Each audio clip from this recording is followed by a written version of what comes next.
Hello అండి.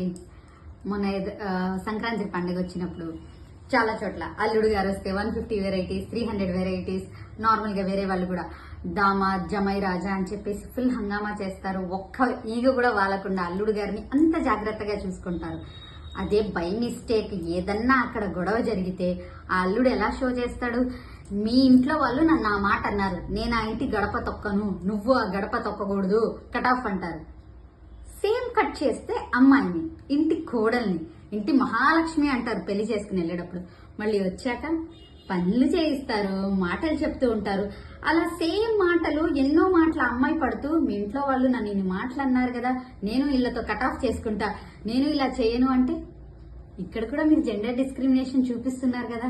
పెళ్లి ఇద్దరికి అయింది, బట్ అక్కడ అల్లుడికి ట్రీట్మెంట్ ఎలా ఉంది, ఇక్కడ కోడలు ట్రీట్మెంట్ ఎలా ఉంది? ఎప్పుడైతే రెండు చోట్ల సేమ్ ట్రీట్మెంట్ జరుగుతుందో అది ఒక సక్సెస్ఫుల్ మ్యారేజ్.